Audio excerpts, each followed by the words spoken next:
12వ అధ్యాయం నుండి 14వ శ్లోకము. ఈ శ్లోకాన్ని కూడా 4 చరణాలుగా విభజించుకుందాము. ఒక్కొక్క చరణం 3 సార్లు చెప్పుకుందాము. సంతుష్ట సతతం యోగి, సంతుష్ట సతతం యోగి, సంతుష్ట సతతం యోగి. రెండవ చరణం. ఏతాత్మా దృఢనిశ్చయః, ఏతాత్మా దృఢనిశ్చయః, ఏతాత్మా దృఢనిశ్చయః. మూడవ చరణం. మయ్యర్పితమనోబుద్ధిః, మయ్యర్పితమనోబుద్ధిః, మయ్యర్పితమనోబుద్ధిః. నాలుగవ చరణం. యో మద్భక్తః సమే ప్రియః, యో మద్భక్తః సమే ప్రియః, యో మద్భక్తః సమే ప్రియః. ఇప్పుడు ఈ శ్లోకాన్ని 2 భాగాలు విభజించుకొని మొదటి లైన్ 3 సార్లు, రెండవ లైన్ 3 సార్లు.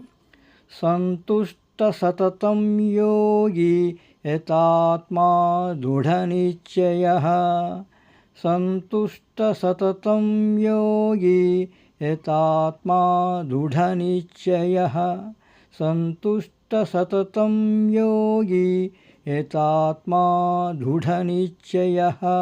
ఇప్పుడు రెండవ లైన్ 3 సార్లు.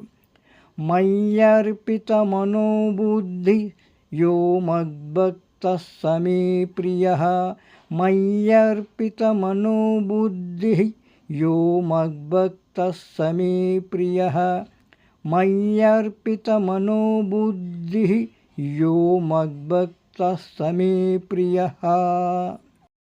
ఇప్పుడు పూర్తి శ్లోకాన్ని 3 సార్లు చెప్పుకుందాం.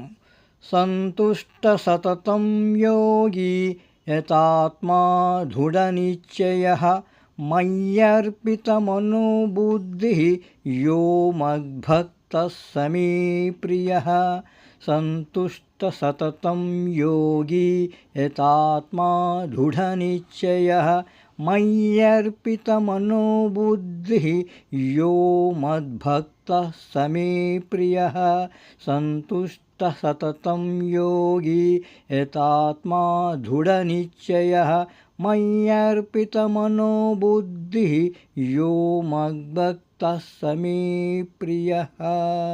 ఈ విధంగా 3 సార్లు శ్లోకాన్ని చూసుకుంటూ మీరు ప్రాక్టీస్ చేస్తే త్వరగా నేర్చుకోవడానికి వీలవుతుంది.